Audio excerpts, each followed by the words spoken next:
Hello and welcome everyone. कैसे हो आप सब? आई होप आप सब अच्छे होंगे। और आप लोग सोच रहे होंगे कि सर आते ही इतना खुश क्यों है, तो इसका कारण है या तो आपके पास खुशखबरी पहुंच गया होगा या फिर नहीं भी पहुंचा है, तो हम ये खुशखबरी लेके आए ही हैं बताने के लिए।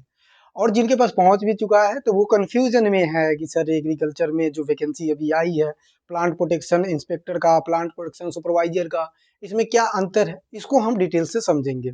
ठीक है, सारी चीजें हम क्लियर करते हुए चलेंगे, एक एक पॉइंट को चलेंगे। और सबसे पहली बात मैं बता दूं कि आप सबको मैंने कुछ समय पहले तो नहीं कह सकते हैं, लेकिन एक मंथ पहले, एक मंथ भी नहीं है, 10 दिन पहले यार, 10-15 दिन पहले हमने आपको ये चीजें डील की थी और बताई भी थी कि एग्रीकल्चर में 2026 और बिहार में स्पेशली बहुत भर-भर की वैकेंसी आने वाली है। अगर आप गौर से देखोगे इधर-उधर, तो एग्रीकल्चर में वैकेंसी आना स्टार्ट हो चुका है। जो भी ये समझते हैं कि एग्रीकल्चर में वैकेंसी नहीं होती है या एग्रीकल्चर में स्कोप नहीं है, उनके लिए ये मुँह पे तमाचा जैसी बातें है कि आपको बहुत ज़्यादा वैकेंसी देखने को मिलेगा। ठीक है? जैसे सबसे पहले अगर देखोगे तो राजस्थान में, उसके बाद अभी एग्रीकल्चर सुपरवाइजर की आई है। राजस्थान गवर्नमेंट ने एक डॉक्यूमेंट वेरीफाई मतलब डॉक्यूमेंट रिलीज की गई है, उसमें बताया कि 1 लाख जॉब देंगे, जिसमें से 3 से 4 हजार जो जॉब है वो एग्रीकल्चर की है। तो अभी फिलहाल हम राजस्थान पे नहीं बात करेंगे, बिहार वाले स्टूडेंट के लिए बात करेंगे। जो भी बिहार में कम्पिटेटिव एग्जाम की तैयारी कर रहे हैं एग्रीकल्चर सेक्टर से, उनके लिए बहुत ज़्यादा गोल्ड अपॉर्चुनिटी है। तो आप सब, ऐसे डायलॉग है ना, कुर्सी के पेटी बांध लीजिए, तो वो वाली डायलॉग है और तेजी से लग जाइए तैयारी करने में। इस वाले सेशन में हम सारे डील करेंगे, आपको परेशान नहीं होना है। ये सब आप तो जानते ही हैं कि 994 हमारे पास टोटल वैकेंसी है, लेकिन इस वैकेंसी का क्या क्राइटेरिया होगा, क्या सिलेबस होगा, कैसे हमें पढ़ना है, कौन सी पोर्शन ज़्यादा ध्यान देनी है, किस पोर्शन पे हमें ज़्यादा ध्यान देनी है, किस पे ज़्यादा देनी है, किस पे कम देनी है, ये सारा डील करेंगे हम इस वीडियो के माध्यम से। एक एक वीडियो, एक एक पॉइंट को हम डील करते हुए चलेंगे, समझते हुए चलेंगे और बहुत अच्छे से सारी बात को हम समझेंगे। देखो, सबसे पहले स्टार्टिंग में आप समझ चुके हैं इस चीज़ को कि ये प्लांट प्रोटेक्शन सुपरवाइजर की वैकेंसी कितना है, तो 534 है, ये आपको पता है। प्लांट प्रोटेक्शन इंस्पेक्टर की वैकेंसी 160 है, बड़े लोग कम ही होते हैं, इसलिए इंस्पेक्टर 60 है। सुपरवाइजर थोड़ी सी, छोटे लोग तो नहीं कह सकते, लेकिन छोटी सी वैकेंसी भी नहीं है यार, जिसके पास जॉब नहीं है उसके लिए क्या छोटी। तो 534 आपके पास यहाँ वैकेंसी देखने को मिलेगा। प्लांट प्रोटेक्शन का जो वैकेंसी है 160 है। लेवल इसका 6 रहेगा। और इसके बाद अगर हम बात करें तो ऊपर वाला का जो लेवल है वो 4 होगा। इसमें सैलरी थोड़ी सी कम मिलेगी, लेकिन इसमें लेवल जो है वो अच्छा खासा है और सैलरी भी आपको अच्छा बनेगा। भाई इंस्पेक्टर की बात है और इंस्पेक्टर की सैलरी तो जानते ही हैं। टोटल जो पोस्ट है आप जान सकते हैं कितना है हमारे पास, 994 है। एजुकेशन क्वालिफिकेशन, बहुत मंजस ये था कि बच्चे कंफ्यूज थे कि सर एग्रीकल्चर का मतलब कौन सा बच्चा इसमें एलिजिबल है। तो जितने भी स्टूडेंट अगर किसी रिकॉग्नाइज यूनिवर्सिटी से बीएससी एग्रीकल्चर किए हैं और उन्होंने कंप्लीट किया है, दैट मीन्स आप एलिजिबल है किसके लिए, इस फॉर्म फिलअप करने के लिए। अब डाउट ये है कि सर अभी तो मैं फाइनल ईयर में हूँ, सर अभी मैं तो 8 सेमेस्टर में हूँ, मैं 7 सेमेस्टर में हूँ, क्या मैं फॉर्म फिलअप कर सकूंगा? तो ये जब फॉर्म जब आएगा ऑफिशियली, तो उस समय पता चल जाएगा कि इसमें कौन से बच्चे एलिजिबल है, कौन से बच्चे एलिजिबल नहीं है। फिलहाल हमारे पास जो सोर्सेस है, जो अनाउंसमेंट सरकार के द्वारा हुई है, वो ये है कि बीएससी एग्रीकल्चर वाले एलिजिबल रहेंगे। ठीक है, आएगा जैसे ही, इसलिए तो कहते हैं कि चैनल पे थोड़ी बने रहिएगा, सब्सक्राइब कर लीजिएगा भैया, इसको अपने पास रखिएगा। इधर उधर की बातें सब्सक्राइब करके रखते हो, सही चैनल सब्सक्राइब करके रखो ताकि आपको, देखो मैंने थोड़ी सी प्रमोशन भी कर लिया। ठीक है, चलो आते हैं सैलरी पे। सैलरी की अगर बात करें तो 35 से 36 हजार आपको अप्रोक्सीमेटली सैलरी देखने को मिलेगा, लेकिन ये हम नहीं कह सकते। लेवल के अकॉर्डिंग देखोगे तो 35 से 36 तो पहला का ठीक है, लेवल ठीक है, लेकिन 6 वाले का ज्यादा है, तो यहाँ पे ज्यादा इसमें सैलरी देखने को मिलेगा। एज लिमिटेशन 21 से 42 साल रहने वाला है, लेकिन लेकिन क्या, तो जैसे ही एज मतलब कास्ट वाइज एज रिलैक्सेशन मिलता है, उस तरह से एज रिलैक्सेशन भी मिल जाएगा। कोई ये नहीं कहे कि हम 21 साल से बड़े हो गए तो फिर इसमें फॉर्म नहीं भर सकते, क्या भर सकते हो, रिलैक्सेशन मिलता है, परेशान नहीं होनी है। ओबीसी एससी एसटी वाले को भी रिलैक्सेशन मिलता है, तो वो भी हम डील करेंगे। कब करेंगे डील, जब ये फॉर्म फिलिंग होगा। ये तो बेसिक बेसिक हमने बातें कर ली, बहुत अच्छे से समझ लिया कि पोस्ट इतने रहने वाली है। अब हम थोड़ा सिलेबस के बारे में बात कर लेते हैं। सिलेबस जानना बहुत जरूरी है, क्योंकि किसी भी कॉम्पिटेटिव एग्जाम को आप तभी क्वालिफाई कर पाओगे जब सिलेबस जान पाओगे। सिर्फ अनाधुन पढ़ने से कुछ नहीं होता है, कॉम्पिटेटिव लेवल अलग होता है।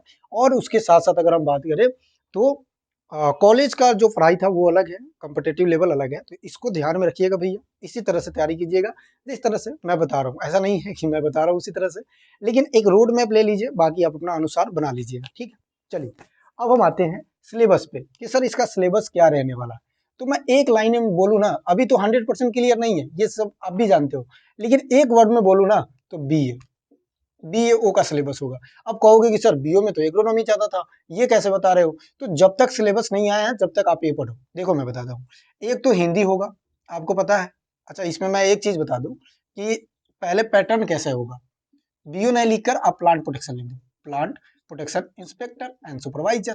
ठीक है, पहला प्री, जिसे प्रीलिम्स कहते हैं, दूसरा मेंस, क्या तीसरा इंटरव्यू होगा? कोई क्लियर नहीं है। यहाँ 100% श्योरिटी नहीं है, जिस चीज पे 100% श्योरिटी नहीं होता है उस चीज को हम मान के नहीं चलते हैं। लेकिन फिर भी अगर हम कहते हैं, मान लो इंटरव्यू होता भी है, नोटिफिकेशन आती है या हमें सोर्सेज से पता लगता है, तो हम आपको बता देंगे। जहां तक अभी की बातें हैं कि मुझे ऐसा लगता है कि इसमें इंटरव्यू नहीं होगा। एक मिनट, मुझे ऐसा लगता है कि इसमें इंटरव्यू नहीं होगा, लेकिन फिर भी जिस चीज पे 100% श्योरिटी नहीं होता उस पर नहीं बोलना चाहिए। तो इंटरव्यू हो भी सकता है, नहीं भी हो सकता है, तो होगा तो बता देंगे, नहीं होगा वो भी बता देंगे। चैनल आपको क्या करना है, सब्सक्राइब करके रख लेना है, बस इतना सी बात है। अब प्री में अगर देखोगे तो यहाँ पे हिंदी, क्या देखोगे? हिंदी, यहाँ पे जीके जीएस, जीके जीएस ये जानते हो, ये 100 नंबर का है, क्वालिफाइड नेचर का रहेगा। यहाँ पे भी, इसमें भी 100 नंबर का है। ये आपका नंबर ऐड होगा, ये नंबर ऐड होगा मेंस में। इस जीके जीएस को पढ़ने के लिए हम करेंट अफेयर, हालांकि सेशन लाएंगे, कैसे तैयारी करना है, परेशान नहीं होना है। मैं कह रहा हूँ कि आप इस चैनल को फॉलो कर ले। आपको as a brother, as a बड़े भाई की तरह या छोटे भाई भी समझ लेना, उसकी तरह आपको 110% मैं ये गारंटी देता हूँ कि सही डायरेक्शन में जाते हुए तैयारी करवा दूंगा। ठीक है, कोई चार्जेस नहीं है। मैं एज अ मतलब भाई आपको फ्री में सारी चीज़ें बताऊंगा। बस हो सकता है चीज़ें हम ना पढ़ा पाऊँ, लेकिन बताऊंगा सारी चीज़ें, कैसे पढ़ना है ना पढ़ना है। तो चैनल से जुड़ना बहुत जरूरी। तो ये आपका क्या हो गया, जीके जीएस का सिलेबस हो गया। मेंस में अगर आप देखोगे ना, तो बीओ में हमने जैसे बात किया, BAO, A for agronomy, A for agronomy नहीं होता है, ए फॉर एग्रीकल्चर होता है, लेकिन फिर भी एग्रोनॉमी इस पे मेजर था। इस प्लांट प्रोटेक्शन की बात करें ना, तो आप अभी से मेरी एक बात मान लो, गांठ मान लो, कि अभी से आप पढ़ना स्टार्ट कर दो इंटोमोलॉजी। थोड़ा सा पढ़ तो सारे सब्जेक्ट रहे हो, बस थोड़ा सा डीपली पढ़ना क्या स्टार्ट कर देंगे, इंटोमोलॉजी। दूसरा हम पैथोलॉजी, और तीसरा हम नेमेटोलॉजी पढ़ना स्टार्ट कर देंगे। इसमें थोड़ा सा डीपली जानेंगे, जैसे बीएचओ में हमने जाना था ना थोड़ा सा डीपली, उस तरह से, थोड़ा सा तो नहीं बहुत था, लेकिन इसमें भी थोड़ा सा हम क्या कर लेंगे, इंटोमोलॉजी, पैथोलॉजी, नेमेटोलॉजी थोड़ा डीपली समझेंगे। उसके बाद अगला जो सब्जेक्ट है हमारा, वो सारा सेम ही पढ़ना है, एग्रोनॉमी पढ़ते रहना है प्लांट प्रोटेक्शन के लिए। फिर अगर हम बात करें तो प्लांट मतलब एग्रोनॉमी के अदर ब्रांचेस भी पढ़ते रहना। तो ये सारी चीजें आपको करते रहना है टाइम टू टाइम, और पढ़ते रहना है। इंटरव्यू अभी नहीं है, श्योरिटी नहीं है, तो मैं कैसे कह दूं, लेकिन जब भी होगा बता दिया जाएगा। तो ये हमने सिलेबस भी डिस्कशन कर लिया। अब आपको क्या करना है, ऐसे मैं सोच रहा हूँ, प्लानिंग कर रहा हूँ, अगर होता है तो मैं एक स्ट्रेटजी वीडियो ला दूंगा, जिसमें आपको बताऊंगा कि किस तरह से आप स्ट्रेटजी तैयार कर सकते हैं, किस तरह से आप वो बना सकते हैं प्लान को, प्लान इस तरह से कि आपको एग्जाम क्वालिफाई हो जाए। और हाँ, कोऑर्डिनेटर भी तो आने वाला है, परेशान मत होको, बहुत ज्यादा पॉकेट खोल के रखो। जैसे सरकार वैकेंसी देगा आप पॉकेट में डाल लेना, लेकिन उसके लिए पॉकेट खोलना पड़ेगा। खोलना मतलब पढ़ना पड़ेगा। अब समझो, जैसे मान लो कि आपने अभी प्लांट प्रोटेक्शन का तैयारी करना है या एग्रीकल्चर कोऑर्डिनेटर का तैयारी करना है। सबसे पहले आप क्या करोगे, सबसे पहले क्या करोगे, सबसे पहले आप क्या करोगे कि 80% आप एग्रीकल्चर को दोगे। कितना परसेंट, 80%। उसमें से 20% करेंट अफेयर और जीके जीएस को देंगे। अब आपको लगेगा सर आपने बहुत कम बता रहे हो टाइम, बहुत सही बता रहा हूँ, इतना ही देना है। जीके जीएस के बिना जॉब नहीं हो सकता है, और जीके जीएस भी ज्यादा हमें नहीं पढ़ना है, इन दोनों को ध्यान में रखना है। जीके जीएस में करंट अफेयर ज्यादा पढ़ो। करंट अफेयर के लिए मैंने सोर्सेज बता दिए, अगर आपको नहीं पता है तो आप डिस्क्रिप्शन में नंबर दिया हुआ उस पर व्हाट्सएप पे कॉल कर लीजिए, मैसेज कर लीजिए, टेलीग्राम से जुड़ जाइए। तो ये सारी चीजें हैं। दूसरी बात आप गौर से सुनेंगे, दूसरी बात ये है कि इसमें, हाँ कहाँ मैं भूल गया, 80% तो आपको एग्रीकल्चर पढ़ना है, 20% करेंट अफेयर पढ़ना है। एग्रीकल्चर में इंटोमोलॉजी, पैथोलॉजी, निमेटोलॉजी थोड़ा सा ज्यादा पढ़ेंगे। बाकी का पोर्शन भी बहुत बढ़िया से पढ़ना है, क्योंकि हमारा कोऑर्डिनेटर भी देना हमें। स्टैटिक्स कहीं आ गया, मान लो एग्रीकल्चर को उसमें एलिजिबल कर दिया, देन मार लेंगे छलांग उसमें, तो ये भी हम कर लेंगे। फिलहाल के लिए यही है कि आप लोग पढ़ाई में लग जाइए। आप लोग कोई बहानाबाजी मत कीजिए कि वैकेंसी कब आएगा, कब किस टाइम आएगा, आएगा भी नहीं आएगा भी। इस समय कोई फालतू समय बर्बाद करने की कोई रिक्वायरमेंट नहीं है। आप अपने पढ़ाई पढ़ाई में लगिए, आप अपने तैयारी में लगिए, और कोई भी किसी भी चीज़ का डाउट हो तो आप भाई समझकर, बड़े भाई समझकर मैसेज कर दीजिएगा, डिस्क्रिप्शन में लिंक है, सारी चीज़ें आपको बता दी जाएगी। तो आई होप कि आप पढ़ेंगे और यहाँ से वीडियो देखने के बाद आप खुद से लिस्ट तैयार करेंगे और लिस्ट बनाकर आप खुद से बताएंगे कि कौन-कौन सी चीज़ें आपको मेजर ध्यान देनी है। उसमें भी डाउट आता है ना, व्हाट्सएप नंबर ले लो, उसमें व्हाट्सएप कर दिया करो कि बड़े भाई के पास हम कॉल कर रहे हैं, मैसेज कर रहे हैं, आपको रिप्लाई दे दिया जाएगा। इवन जो भी आपका भाई अगर जानते भी होंगे, कुछ बच्चे अगर हमें मुझे जानते भी हैं, बच्चे तो नहीं, भाई अगर जानते भी हैं, तो वो ये जानते हैं कि जो भी मैसेज किया जाता है, उसका रिप्लाई आपको एट अ टाइम दे दिया जाएगा। तो मैं आशा करूँगा कि ये सारी चीज़ें करोगे। बाकी यही बताने के लिए मैं अपनी स्टडी छोड़ के आपको वीडियो बना के मैंने बताया, और सारी चीज़ें पढ़ते रहो, कंटिन्यू पढ़ते रहो, टाइम टू टाइम पढ़ते रहो। हर चीज़ को बहुत बारीकी से पढ़ना है, बहुत बारीकी से देखते हुए चलना है, और जो भी डाउट हो वो मैसेज कर दें। तो लव यू, पढ़ते रहेंगे। धन्यवाद।